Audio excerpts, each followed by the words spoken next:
Welcome to Acharya Shunya's Global Satsang. Acharya Shunya is a modern teacher of non-dual Advaita Vedanta philosophy from the Upanishads and Bhagavad Gita, the lived practices of Vedic yoga, and the transformative knowledge of Ayurveda lifestyle wisdom. Her teaching changes lives, enabling happiness, well-being, and spiritual abundance. For seekers of the ultimate truth, these teachings awaken consciousness and assist realization of the sovereign self. Acharya Shunya is a Vedic wisdom holder of an ancient lineage. She received traditional training under her guru, Baba Ayodhya Nath, in Ayodhya, India. Baba tasked Acharya Shunya to bring these teachings to the modern world. As a teacher who has walked this Vedic path from darkness to light, from emotional bondage to spiritual freedom, Acharya Shunya is uniquely able to dynamically communicate these ancient, subtle teachings to modern students. We welcome you to begin your journey of Vedic studentship with these monthly classes. Please be sure to subscribe to our YouTube channel and Vedic Contemplations Facebook group for ongoing study with Acharya Shunya.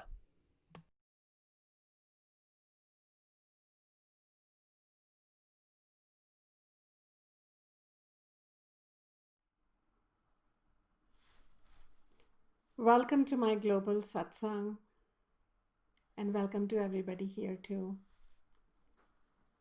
I'm delighted to be talking to you on a very special day, the day of Guru Purnima. This is a special day because if you are relatively new to the Vedic teachings and to teachers like myself, then Guru Purnima is a special day celebrated for thousands of years in India. And it has relevance for people who seek knowledge. This is not ordinary knowledge. This is knowledge of who am I? What is my relationship with God? What is the truth of my being? How did I find myself here? So when we have these deeper questions, it is not enough to submit our ignorance to a teacher who teaches us about the world, geometry, math, physics, geography, biology, which helps us break down the world and assimilate it and work with it and be successful in it. There is a kind of knowledge that we seek which is beyond the world, and that is the knowledge of the self. And for this knowledge, it is traditional to find a special teacher, and that special teacher has been given the title Guru. Guru comes from two root words, gu and ru. Gu means darkness, metaphysical darkness, darkness due to ignorance of our own identity. And ru is the root word for light. And when that darkness is enlightened with right knowledge, we have a question, we have a doubt, we have confusion, and the special teacher can remove our ignorance with knowledge, take away our doubt and replace it with conviction, take away our confusions and enlighten our being. Then that teacher is known as Guru. And on this special day, this special full moon in July, we dedicate it to the Guru. If we have a personal Guru or a lineage of Gurus known as Parampara, then we are very, very fortunate. It is considered a very significant lifetime, even if we are introduced to such a person, such an entity, where teaching of this highest order is the main work that they do. They don't teach you how to get rich quick. There is a place for that. They don't teach you how to, attract your soul lover, soulmate. There is a place for that. They don't teach you how to raise little children. There is a room for that. They teach you how to know yourself. And they have perfected that knowledge. That is called a lineage or a parampara. And if we have a doorway into this lineage, then we become acquainted to secret knowledge. We get acquainted to knowledge that is secretive, not as in it is being hid, but it's a secret from your own being, like you know it within you. But it is a secret until the teacher gives you the key. Then it gets opened up. So it's called secret knowledge because it is said that this knowledge already dwells in the cave of your heart. But it's a secret. It's hidden there. You're unaware of it. And we're going around looking for fulfillment. And then the teacher gives us a few things, which becomes the key, and gradually more and more self-revelation, self-exploration, self-reclamation happens. Therefore, the Vedic journey is a path of self-rediscovery, reacquaintance. And because the giver of the key is this special person called Guru, we are very indebted to the Guru. That's why a living Guru is very important. Because sometimes, especially nowadays, we may think a photo is a guru, but a photo may be an inspiration of a guru, a reminder of a guru. We may think the internet is a guru, but the internet is at best a place like a mall where lots of teachers are available, but we still haven't found our teacher. We may think a book is guru, like the Veda, the Upanishad. There are a lot of wars over whose book is more holy. But a book cannot talk back to us. It contains the highest knowledge. So, yes, it is, especially if it's a scripture, it is akin to a guru. It is a guru's guru. But yet, we still need a human teacher, a teacher who can talk to us. If an animal can talk to you, that is fine. To something living, because we reach those stages where everything talks to us. Something has to talk to us in our ordinary language and explain to us that where you are heading is a place where you lose touch with your own truth. And here, close your eyes and go within. Therefore, I bow to great existence that gave me the good fortune of being born in one such towering guru's home as their second granddaughter. I am grateful that my teacher, Baba Yodhyanath, recognized this newborn baby, in his arms, because I was shortly after birth given to him for blessings. And I don't know, but I feel like he looked into my eyes and I understood what was the purpose of this life. As I was growing up with him, many times he dropped hints that I might be coming up to a period of darkness. And what that means in a Vedic Guru's language is I will be overcome by my own doubts, my own shadow, my own darkness, my own confusions, my own scheming mind, thinking that it will tell me who I am. So I tried to become whatever my mind told me to become. Are you familiar with that? Those are called masks. It was not a intentional deceiving of anyone. It was a self-deceiving. But Baba also told me that happens. We get lost.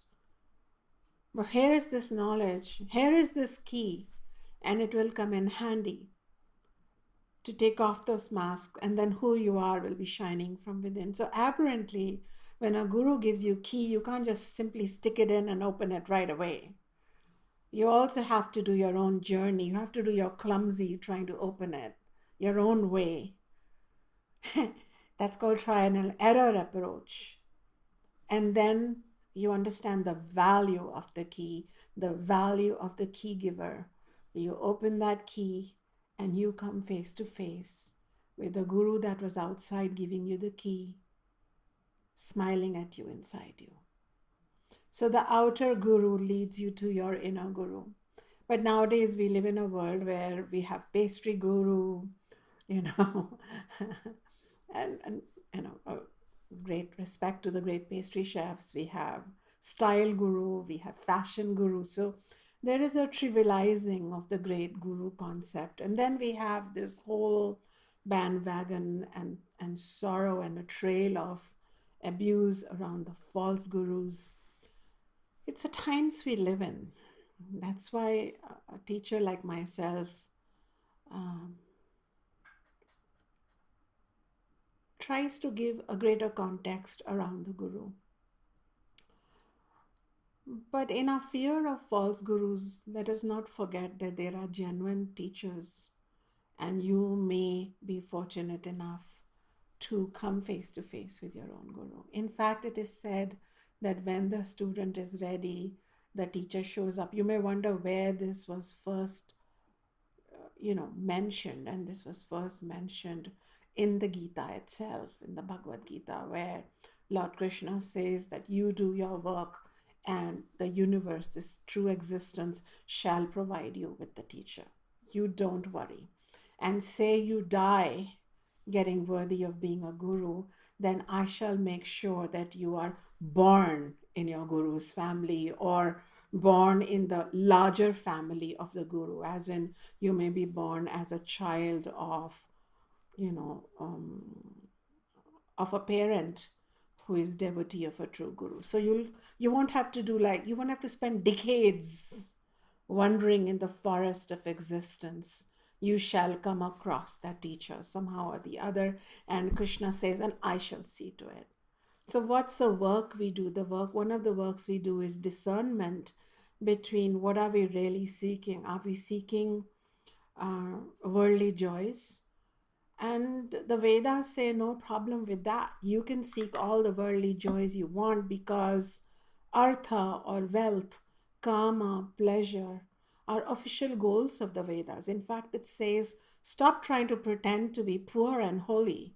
Do some work, get stable. And doesn't mean you have to be super rich, but you should fight against your circumstances to become fiscally and materially stable, and stop trying to deny yourself pleasure or pretend that you're not excited by beautiful food, beautiful bodies, beautiful perfumes, because this is all a given for you.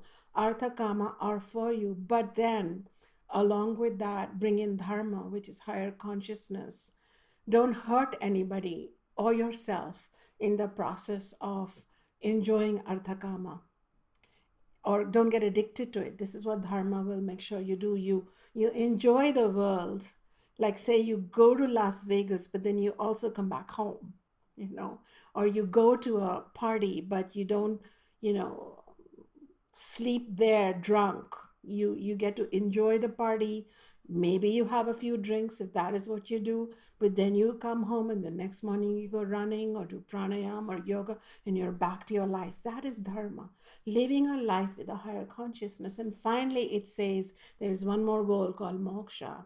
And moksha means don't forget that you're only visiting this world with its Las Vegas and its parties and its, and its sales in Macy's, or whatever you do that gives you joy. You're only visiting here, and you should know who you are. And to know who you are and to know that is known as moksha. And then fire cannot burn you because you would have become the flame. Water cannot drown you because you would have become the ocean. No one can imprison you because you would have become light-hearted like air. Those amazing aspects of your being live behind a lock and key, and only a living guru opens that. At this juncture, I just want to thank my guru, Baba Yodhyanath, and his teacher, Paramatma Shanti Prakash, who are also the teachers of many of you who are watching this video or who are sitting with me. Let us take one moment of silence in grateful acknowledgement of these teachers in our life. They may not be in their physical body, but their virtual being, their blessings and their teachings through your current teacher is completely alive. It's potent. You wake up with it, you go to bed with it. Let us thank the teacher who is in front of us. Let us thank the teachers who are behind that teacher. Let us thank the teachers who are behind them. This is a parampara that comes from Adi Kala. It has no beginning. That is why we say Narayana himself, the one who dwells in all of us as supreme intelligence, is the first teacher.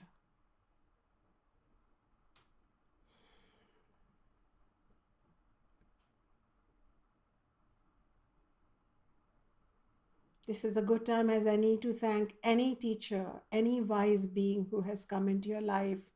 They may be your grandparent, father, mother, a teacher, an acharya, a guru, who has given you a nugget of knowledge that changed the direction of your life.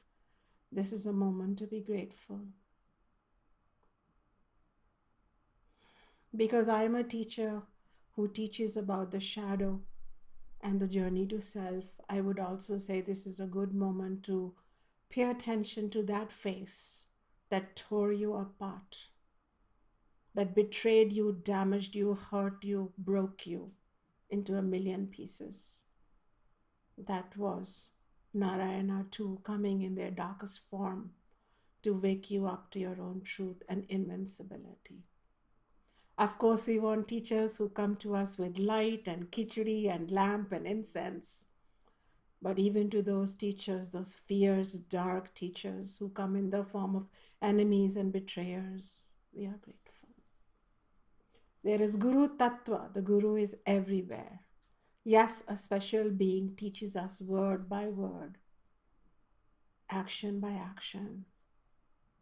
But then when this Guru says to us, Tat Padam Darshita Yena, look all around, there is nothing but teaching going on. This is the whole purpose of your human avatar, why you took a human journey to learn. Those of us who see this world only as an unending buffet soon end up with disease, decay, depression, dejection, and death. And these are only the D words.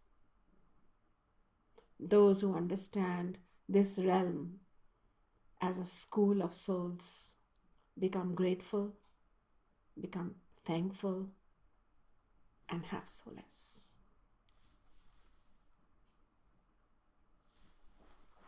When I come back, I would like to share with you some stories that I learned as a child from Baba, and they made a lasting impression. India is a storytelling culture. We remember and cherish our stories. The great texts, the Upanishads, also are full of stories. I shall share a few with you.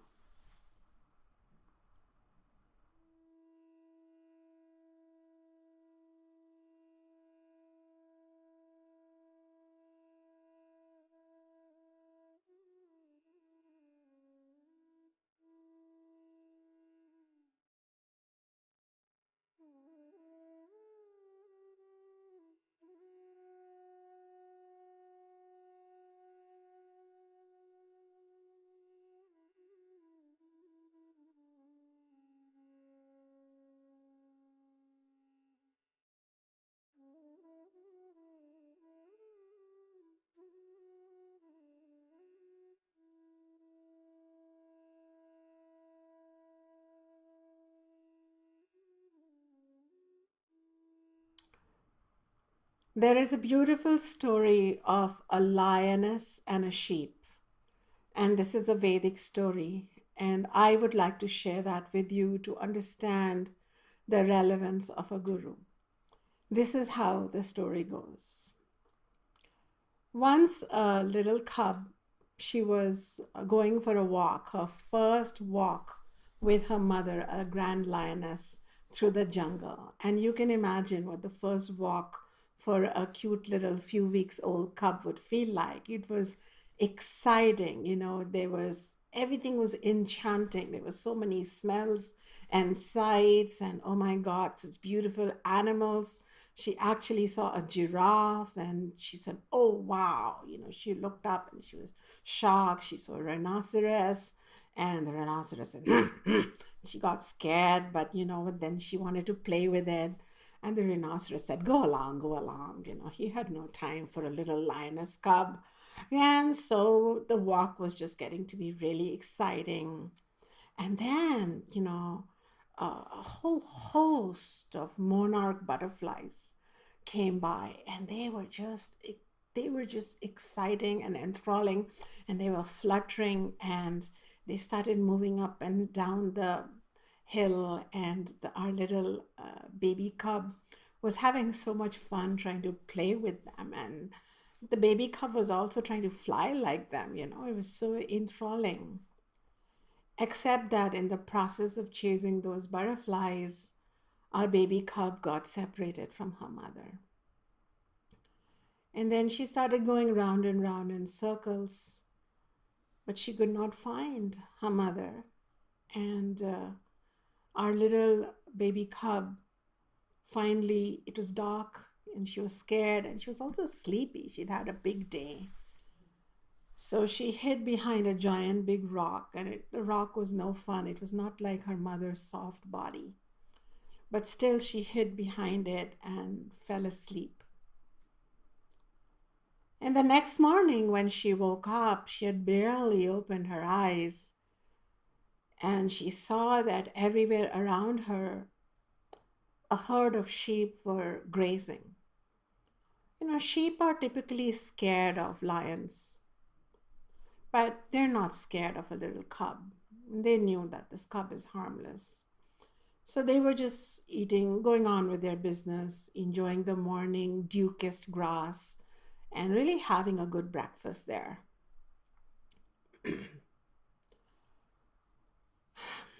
Our cub had a sinking feeling. Oh my God, mom's not here. And she's feeling really, really lonely.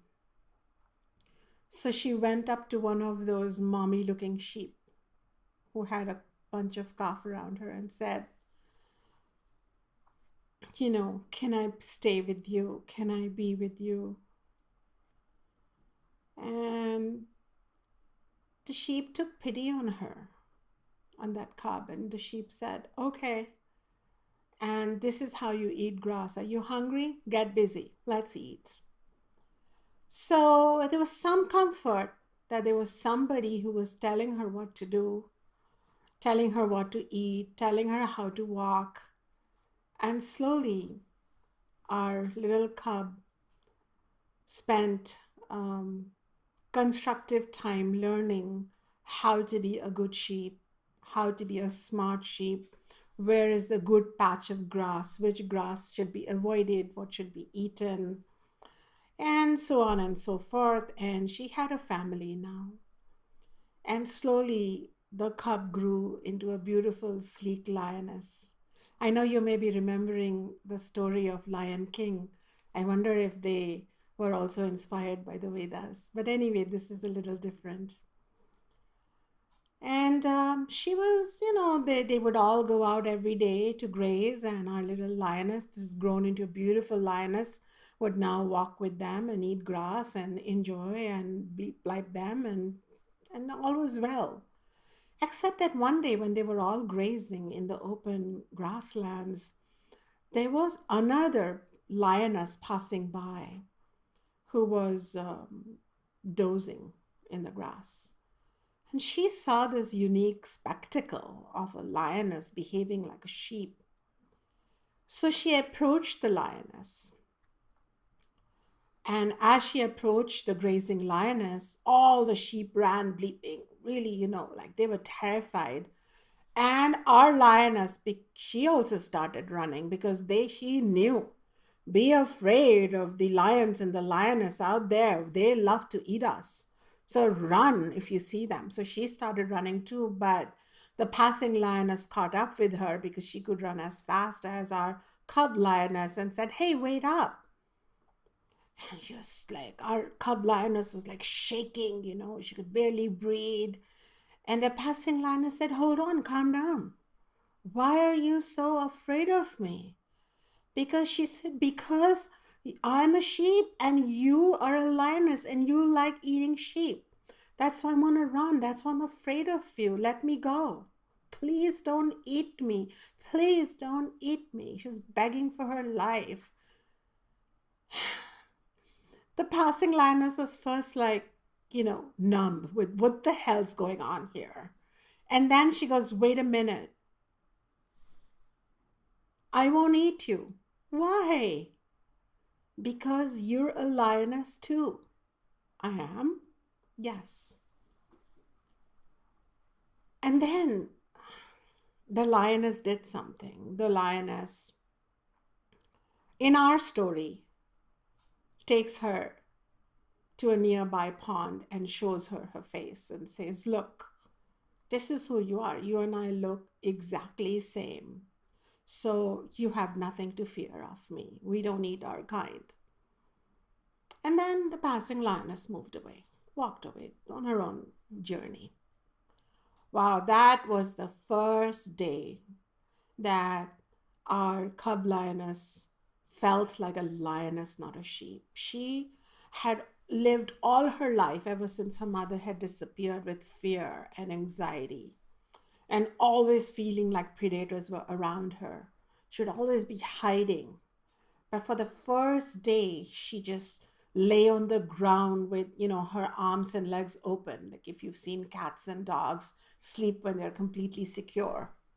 And it completely, with abandon, she slept that night, feeling like, I'm the empress of the jungle. I'm a queen. I have nothing to worry. And that was the most beautiful night of her life. The next morning, when she was barely awake and half asleep, half awake, she again opened her eyes and she saw her sheep family, as usual, very punctually having their breakfast, eating grass around her. And our lioness queen jumped right back up on her 4 feet, and she didn't want to miss any of that new green patch behind the rock that her mom had told her about. And she started grazing again. Days passed by, and slowly our lioness forgot her encounter, where she had been reminded that she's not sheep. And she was enjoying her life, every time she came across some fresh patch of grass, she would fight with her sheep sisters and sometimes lose. And, life went on. And then one day, fortunately for her, the passing lioness passed through again. And she said, "Whoa, hold on there now. Didn't I remind you that you're not a sheep?" She said, "Oh, yeah, but I forgot." "Is that why you're eating the grass again?" She says, "Yes, I forgot. I just forgot. And I ate out of habit." So now the passing lioness said, "Come with me." And she took her to a clear pond and said, "You must make this place your home. And every day when you wake up, before you do anything, look inside this pond, see yourself, recognize yourself, and then go out there and decide if you want to eat grass or you want to go hunting. You want to be afraid of the lioness or you want to be the empress. How do you want to be in this world should follow after you've seen yourself. You can't live where this pond is not there, where this clear mirror-like water is not there. And this will help you. And then the passing lioness gave her a good look, and our cub lioness saw in the passing lioness eyes the same clarity like mirror. And in that mirror-like eyes, our cub saw herself. The passing lioness moved on. And then for many months and many years, our cub lioness stayed by the pond, saw herself every morning. She'd just roll out of bed and go to the pond. Look at her. That was her meditation. That was her contemplation. And then when she came back, she was fearless. And she would spend another 24 hours remembering who she is. Until one day, for her own work, she traveled far away from the pond. That night she was a little concerned. Would I be able to remember who I am the next morning? She went to sleep hoping and praying that she would not forget. And then next morning when she woke up, she remembered who she was. She did not need the pond.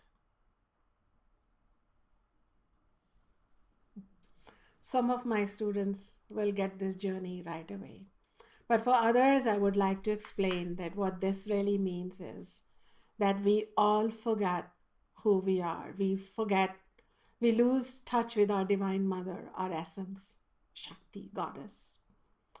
We're by ourselves, and whoever we find in terms of our biological family, race, culture, religion, class, consciousness in that family, or is it a violent family? Is it a Is it a polite family? Is it a, racist family? Is it a Vedantic and expansive family? What kind of family we are? Whoever we find, once we take on a body, we latch onto them as ours. My mommy, my family, my daddy, and then that becomes our reality.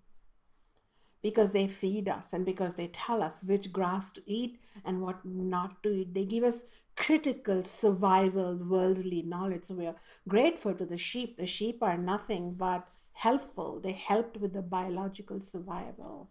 But it is the passing lioness who is playing the role of the guru. She is passing through because this guru does not want to just sit there and become a member of your family. They are giving you that knowledge and then they are moving on to give somebody else that knowledge. So moving on doesn't always mean physical. It also means that the teacher doesn't get married to you to teach you something. The teacher has many students, many sleeping souls to wake up. At whatever time they spend with you, they show you the mirror. And they lead you to the pond, and that pond is the Veda, the Vedic scriptures, what we call the Shastra, or knowledge of whatever you read, every time you go to that pool. For example, this satsang right now for many of you has become that pool.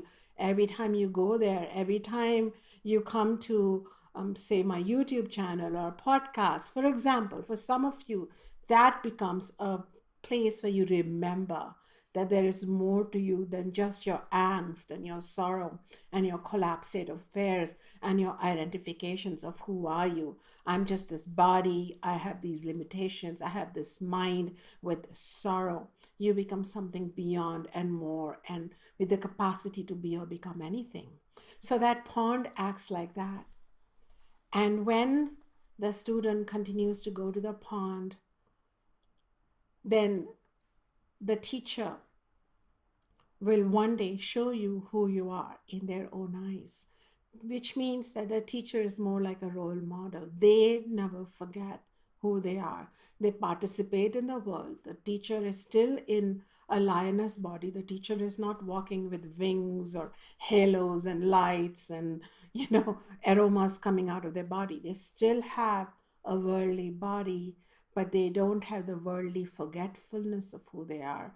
They have self-knowledge. And self-knowledge, or Atma-Jnanam, is the fruit of our entire journey. When you know who you are, the paradigm shifts. Your transactions with the world, with relationships, and with God, and Goddess changes. When you think you are separate, then you are a servant of Divine Mother. When you think you are a soul, then you are a spark of Divine Mother. But when you know you are a goddess within, then you are one with Divine Mother. So everything changes based on who you think you are.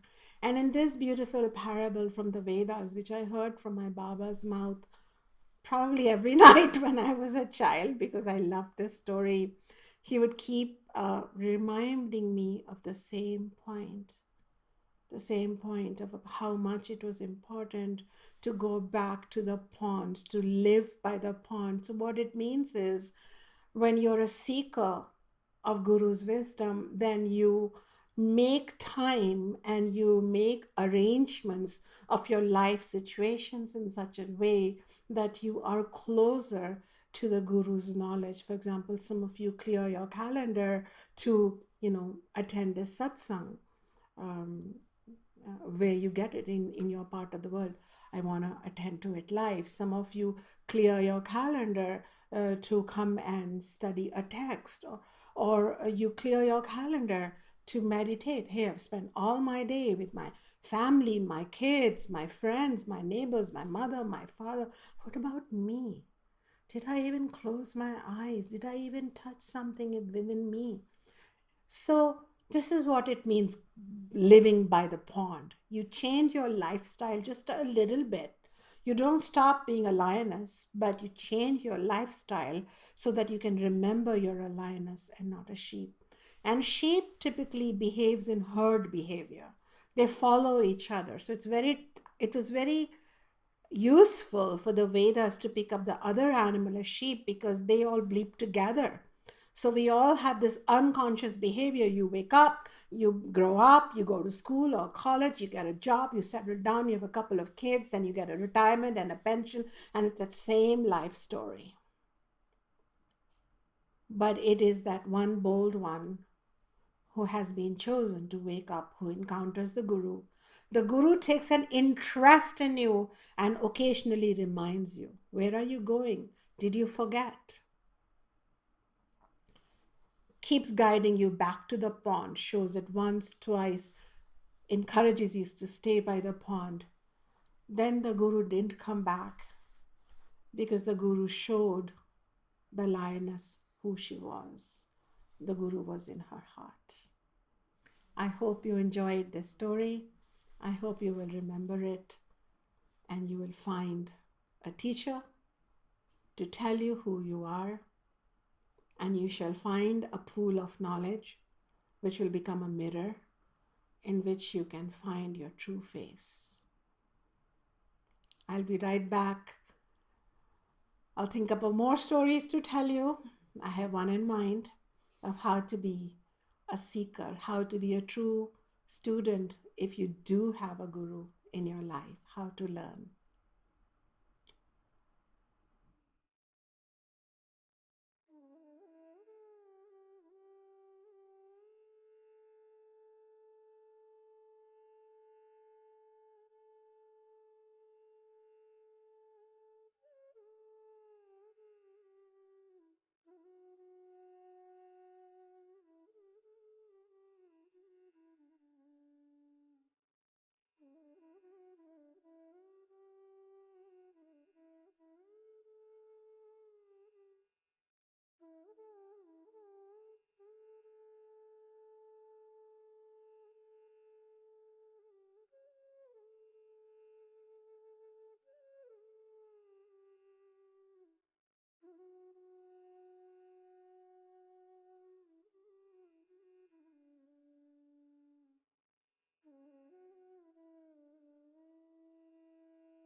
Many of us are fortunate to have a teacher, a guru-like person, a mentor in our life. We are often grateful for their teachings, and we are very enthusiastic to enjoy the peace that our teacher shows they seem to have, the kind of emotional resilience that our teacher seems to demonstrate despite life's ups and downs. We like to see how they are leading their lives, but we want to role model after them. We want to be like them. We want to be more like the king or queen of our being. We want to be more in that spiritual consciousness than slaves of the world following unconscious scripts, being told what to do. And in fact, we've internalized it so much that we've even forgotten who we are. And so we've taken on the worries and the anxieties and the concerns and of the world, and our conversations are mundane, our concerns are mundane, our quests are mundane, our worries are mundane, and we cannot lead a spiritual life. We cannot seem to grow beyond the dirt into a lotus. We're not able to blossom. So I have another story to share with you. And this story again was shared by my teacher Baba in his satsang, because my family has been offering satsang over so many years. And I listened to it and I continue to contemplate upon it. And some of you may have heard this before, but I'd like to give you a reminder of it, because that is what teachers do. They give us reminders, gentle, symbolic reminders of our true potential. So, what is our true potential as a student? So, there are three kinds of students or seekers, spiritual seekers. So, when I say student, I'm not talking about a student registered through an application process with a guru. I'm talking about you being a true seeker. You really want to awaken to your true, inner goddess, lioness potential. You want to follow the teachings of a specific teacher. You want to go forward, but how can you find a role model in nature? So one of the ways to be a student is to be like a hot coal, like really burning ember coal, right? It's called burning hot coal, and it's bright hot and it's smoldering. And say you are that hot coal, so you're smoldering with passion.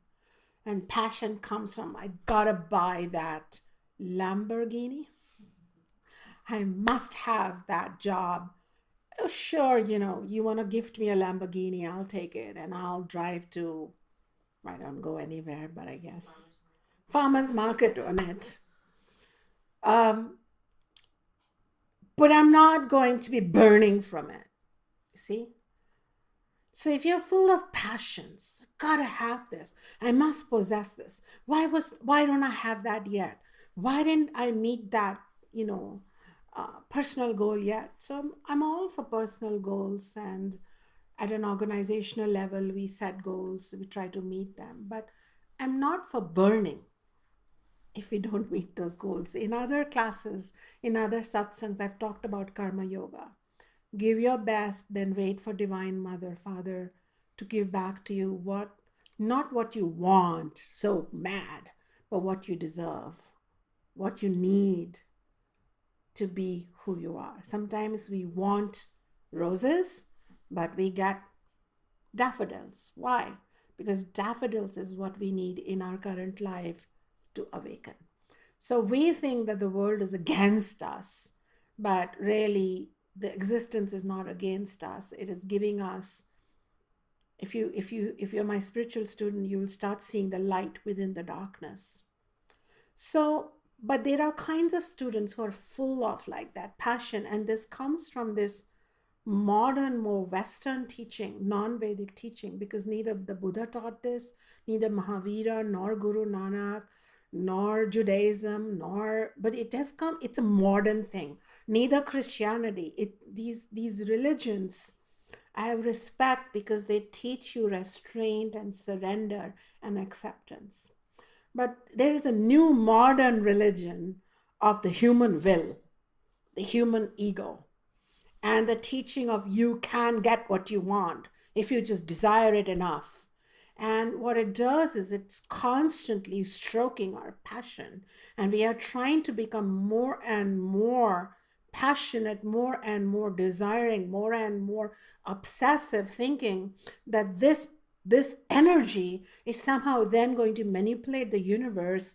It's like a cow and we're going to get our cup of milk. So this is a new religion of the ego. This is not coming from any of the trusted ancient legacies of humanity on earth, including the Vedas. So when a typical student comes like that, they're full of these passions, and they come to a spiritual teacher like a guru and say, teach me about the self, teach me about God, teach me about spirit. But while they're still consumed with so many other things, and the teacher's teachings are falling like drops of amrita or nectar. It's very fragile drops. You have to be subtle to receive it.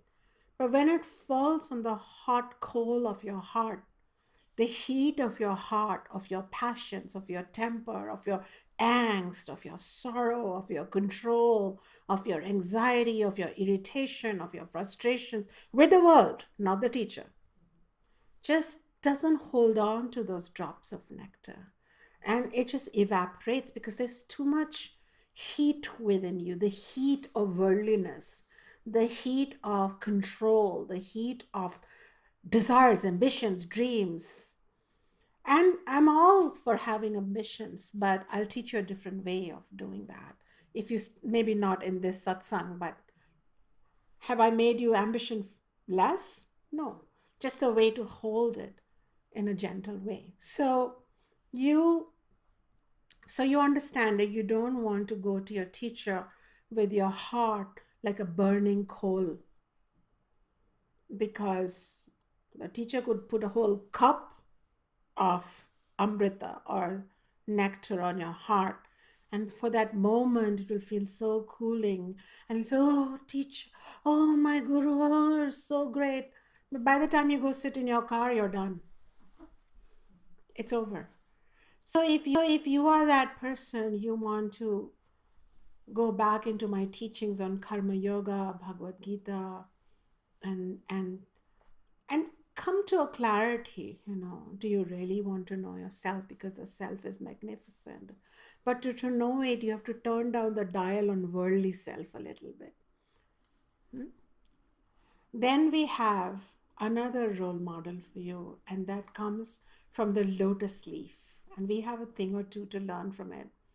If you have ever seen a lotus leaf, or you can read about it and see its images. Lotuses grow all over warm climates, and I'm very happy to tell you that I have a lotus growing quite healthy in my backyard. And for the few years it has been with me, a few years ago, it also gave me a beautiful holy lotus. It's not hot enough where I live in California, but with all my prayers and love and goddess visiting my backyard, I'm hoping to have another lotus soon. But those leaves get really rich and big and beautiful. And the thing with the leaves is that if you drown them in water, they stay dry. So they never get wet. So if you sprinkle water on them, they'll become like little beads and roll around. And they'll stay for a long time, those beads. And another thing with the lotus leaf is that the lotus plant itself grows in a lot of muck. It actually likes stagnant water. It doesn't need like a river flowing water. It likes ponds, and like I'm growing them in a tub. So it likes stagnant water and muddiness.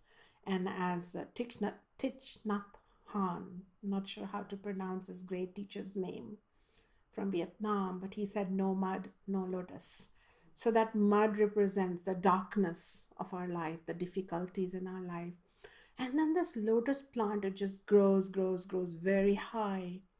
And its leaves remain dry. Even if it's raining, they remain dry. And it grows towards the sun. So it's a very amazing plant. It's a very spiritual plant. That is why in Buddhism and in the Vedas and pretty much every tradition coming out of India, the lotus has is a huge symbol of spiritual tenacity and single-mindedness. The lotus does not cry, oh no, my roots are stuck in mud. It does not get scared by water. It drinks it, but then it keeps its leaves really dry. So it's like untouched by the water in which it grows, and it goes towards the rising sun. So do you see how it has this beautiful clear-headedness?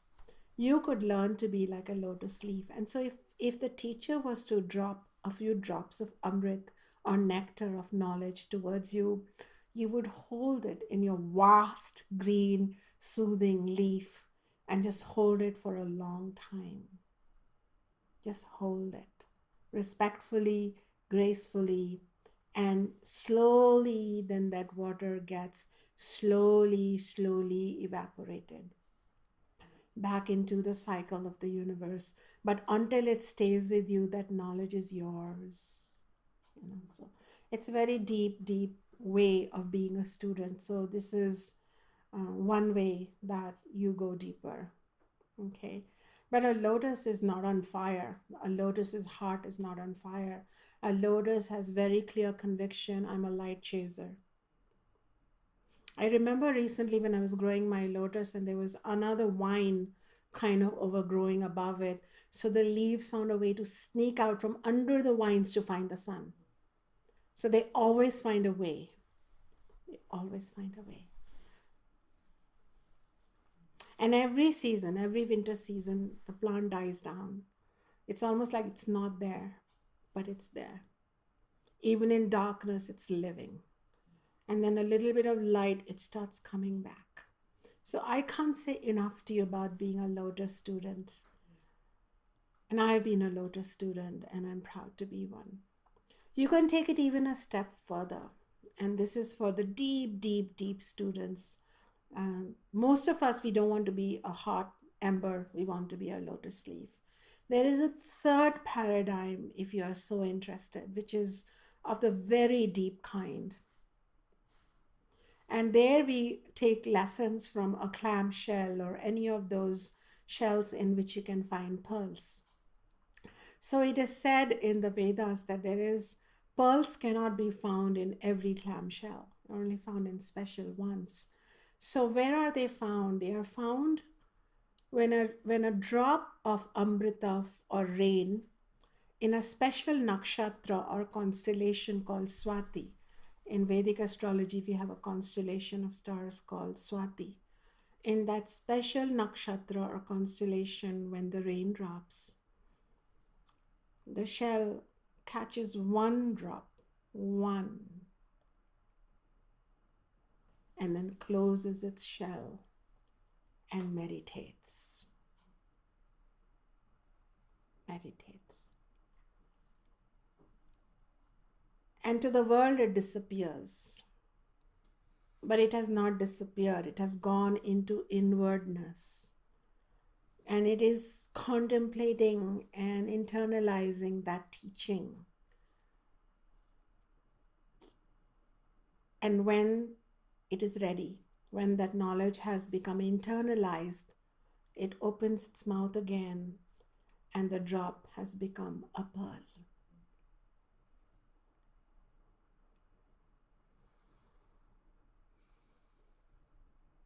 Complete transformation. I have been all three kinds of students. When I was merely listening to my teacher, I was like a hot ember, like a hot coal. And I would listen to my teacher, then I would go climb a tree. When I was growing up, we didn't have malls and movie halls or any of those in my town. And I don't think we still have a movie hall. It's a holy city. I'd go climb a tree. I'd go eat mangoes when I was young. Then when I grew older, and because we are from a householder lineage, I would study and there would be discussions about my marriage. So there were distractions. Maybe I was not burning hot, but there were distractions. Then I went into the second stage of my life after I became a mother. And I went deep into it. The world didn't know about it, but I became a lotus leaf. And I was holding on to the teachings of my teacher and of the Upanishads and Lord Krishna in the Gita and really being with them. What was I doing? I was a mother. I was a teacher. I'm a healer. But I'm also a leaf. And I was holding on to that with great respect and blossoming more and more. And then before I came out in the world and became a teacher for the rest of you, before I became your Baba, I became a pearl. I took the teaching that I am not this body, I am the true self, I am pure consciousness, pure awareness. And I just lived with it day in and day out, day in and day out. So I have myself gone through these three processes, and I can just ignite your imagination. This is not to judge yourself, but this is to lead yourself from hot to cool and from cool to steady process. This is what you want to do. This is the journey. And I hope you enjoyed this another way of learning how to be a spiritual seeker. When I come back, I would like to chant something to the Guru. My Guru, your Guru, everyone's Guru.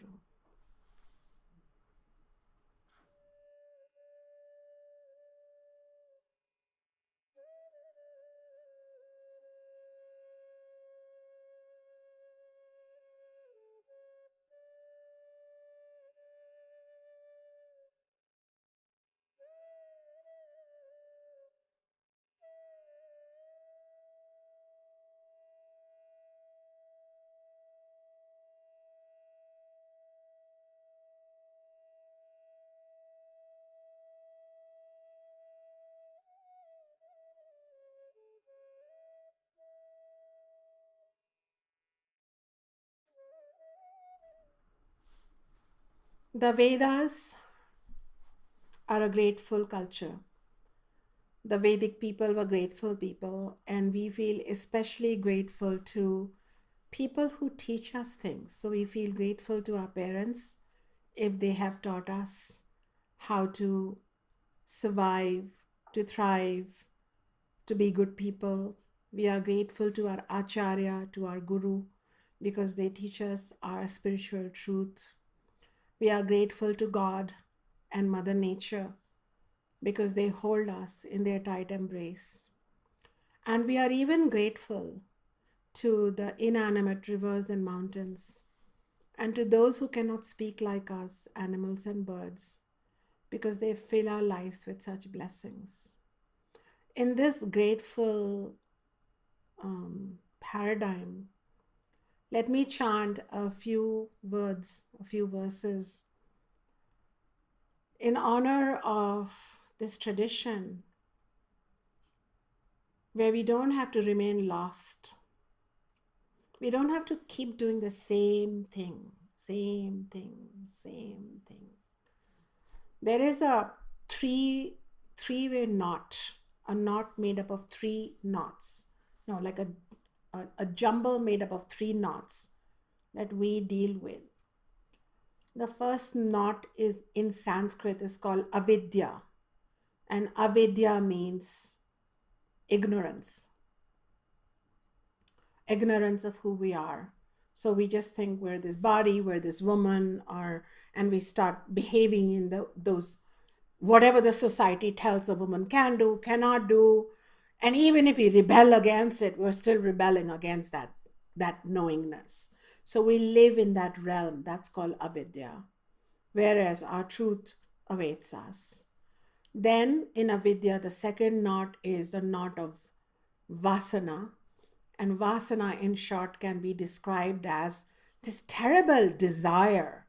Because we've forgotten that we are spiritually fulfilled from within, we feel very incomplete all the time. And so we're like grabbing things, we are grasping. So vasana can be described as grasping behavior. The ego feels unfulfilled. And so when it's a case of intimate relationships, we're constantly afraid of losing the intimate one, or losing respect, or losing whatever. And so there's a lot of grasping going on, you know.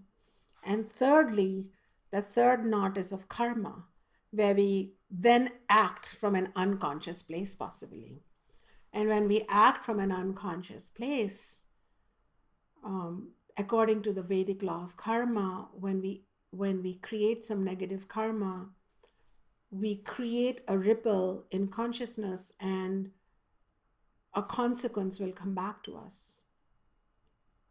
And so we get caught up in this cycle, you know. We don't know who we are, so we are greedy, lusty, unhappy, angry, frustrated, and we're needy, and we're desiring, and we're never enough. Then we create a lot of clumsy actions to be enough. Then we create consequences because we didn't do very smart, graceful actions. We didn't think through. So we behaved in manners that hurt other people, hurt ourselves, hurt our children, hurt our lovers, hurt our parents, hurt our guru. We behave in strange ways. We create bad karma. That bad karma wants to catch up with us. Maybe we die in the process. So then we get another birth so that the bad karma can catch up with us. We already don't like the karma we are born in. We still don't know who we are. We still behave in stupid manners. We then behave in more pushing, pulling manner. We again die in the process. We again get a new body. You get the picture? We're stuck. But then comes the Guru, and the Guru says that Ajnanatimiranadasya jnananjana shalakaya chakshurunumilitam yena tasmai Shri Guruve Namah. Oh Guru, Guru is a gender neutral word, it can be male or female. Oh Guru, my eyes were blind. This is all I was doing, what I described earlier. You came and you put a colorium, like a kajal or a eyeliner of knowledge through my eyes. And I said, whoa, what am I doing? Let me take a step back at least. Let me reevaluate if I really want what I am pushing for. Do I really need to behave in this manner? Do I really need more and more births? Or do I want to step out from this jungle and get some sovereignty here? I hope you get to read my book, Sovereign Self, that's coming out. So, Brahmanandam Paramasukhadam Kevalam Jnanamurtim Dandvandvatitam Gagana Sadrisham Tattvamasyadi Lakshayam Ekam Nityam Vimalamachalam Sarvadi Sakshi Bhutam Bhavatitam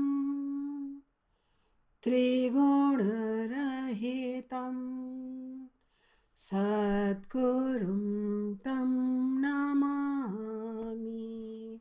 This is a favorite chant of my Guru. And in this one, a student who has found the inner pearl says, I have found the inner Guru.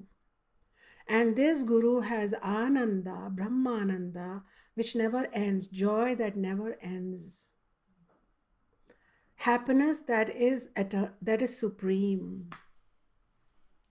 and all knowingness and all knowing self I have found within me, which is beyond duality, which is expansive. I don't feel restricted. It is expansive like the sky. I find that it is one. I am not split up. I live in everyone, in every being, in every bird, in every bee. It is ekam. It is eternal. I have lost the fear of death. It is pure. Nobody can shame me. Nobody can make me tarnished. A bubbling purity of a river of purity, Vimala, is flowing within my being that makes me pure again and again. Achalam, I feel stable despite life's ups and downs. Bhavatitam, I experience every emotion, sorrow, joy.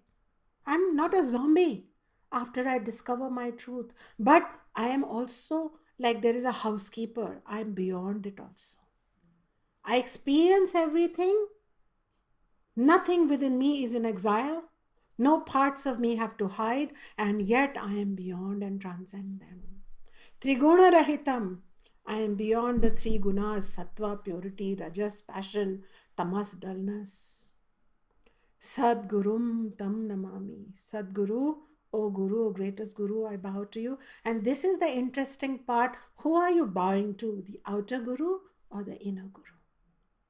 This is chanted after achieving oneness with your inner truth, but not before we become a true seeker, and not quickly think we're there, because then we don't hurt anybody. We just We are nearby, but we don't open the door. We have the key, but we don't open the door. In the fumbling, we think we have opened the door, but we've not opened the door to the true secret self within. So therefore, to this Guru, अनेक जन्म संप्राप्ता कर्म बंध विदाहिने आत्मज्ञाना प्रदानेन तस्मै श्री गुरुवे नमः. We say to the Guru, I took birth after birth. All I did was go to kindergarten if I was part of educated community, or go to the field if I was part of the, agrarian community, say in India, and you didn't need to go to school. Or I went hunting, gathering if I was part of that community. But either way, I learned survival. I learned survival, survival, survival. I survived at work. I survived in sex. I survived in relationships. All I did was survive, and it was always me versus you, me versus the world, me versus them. That's all I did. All I knew was how to survive. And in that survival, a worm dies, a bird dies, I also died. Took a new birth, survived again. Took a new birth, survived again. You taught me dharma. I learned to thrive. I started caring for other people's survival too. I learned when not to pick up a fight, and I learned when not to back off for the good of all. And then you, Guru, shared with me those teachings that reminded me to find the locked door within. And when that blasted open, I saw that this whole existence had co-conspired to awaken me to my own truth. This is my teachings on Guru Purnima. The year is July 2020. Not sure if I can come back every Guru Purnima to talk to you, because I only plan to hang around in this body for some time, not come back again and again and again. So nice catching you. Let us see if you would like to ask me a question or two. We'll be right back.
We are having a Q&A session, and my student Soumya will ask me a question now.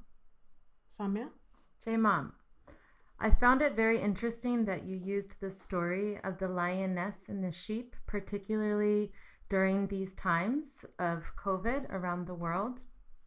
And there's been a lot of dialogue and discussion in mainstream media about sheep and people going along with the herd and going along with things that are not serving ourselves or not serving our sovereignty or our health. And so I was just wondering if you could add a little bit more to that story and how we can use the symbolism of the lioness to step into our sovereignty. Thank you, Soumya. I had no idea that this is a trend. I don't keep up with trends as such, but I'm happy to know it's a trend.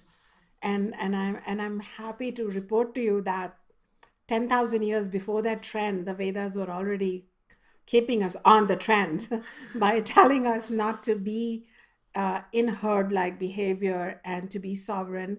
And I have already authored a 400-page book called The Sovereign Self, which will be out this winter. And it has the most detailed, exhaustive teachings. It literally begins with you are clouded to sovereignty. So I didn't exactly talk about this particular parable of the sheep and the lioness in that book, but it pretty much is the journey. So I feel kind of happy to know about that. And so then I think we have some more questions if you can read them.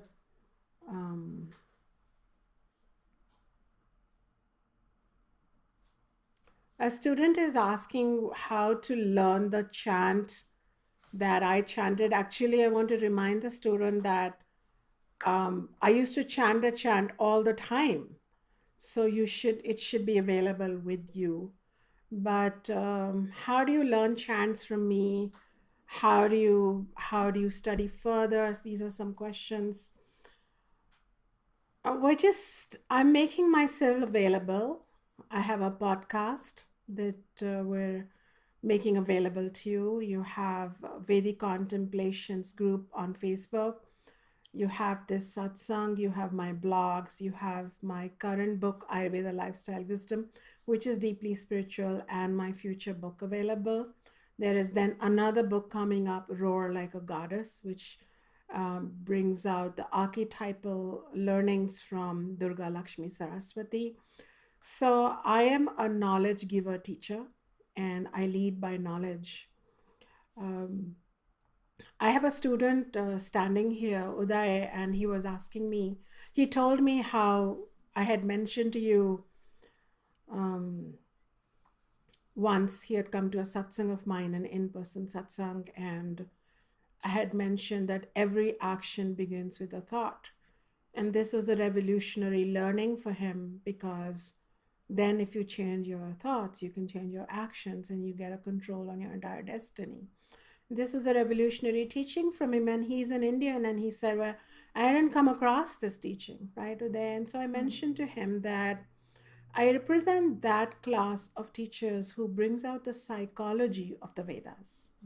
More than the ritualism and the religious aspects, I bring out the deeper teachings that empower you.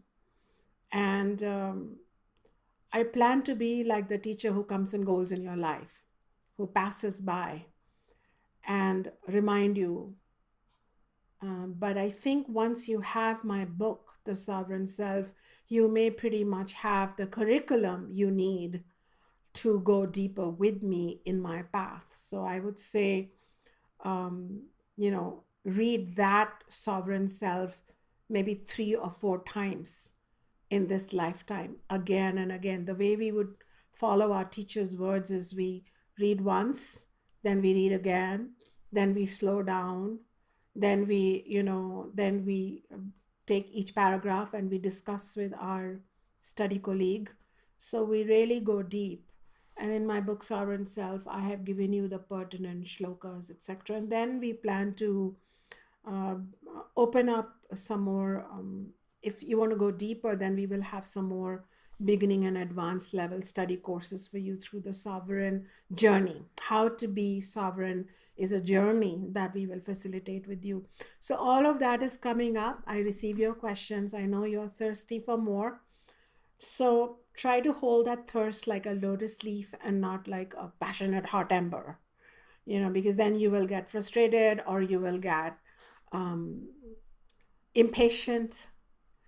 And I am with you. Happy Guru Purnima. And yeah. And we have one more question from Bob. Have you ever offered a course on clearing past life karma?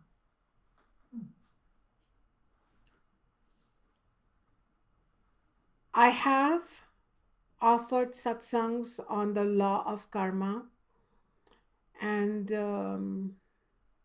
but it's a good idea. Probably we will.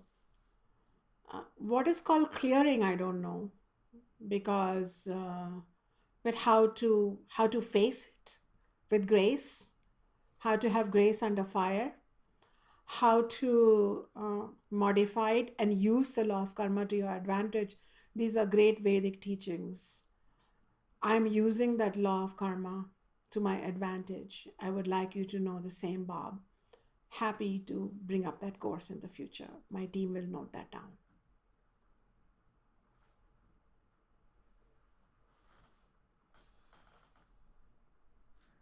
So now and during this portion, we'd like on behalf of all students from all around the world to offer our deepest, most heartfelt gratitude to our Veda Sarayu lineage, to Bade Baba, to Baba, and to our Guru Shunya Ji for showing us the light with such deep reverence, beautiful leadership, courage, integrity, and by modeling the essence of the Vedas in such transforming and empowering ways. We are so very blessed, and we want to present to you our gratitude.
Blessings to all my students, blessings to all the seekers, blessings to all of you here. And what can I say? Keep up this journey. When you find yourself, the whole planet feels blessed.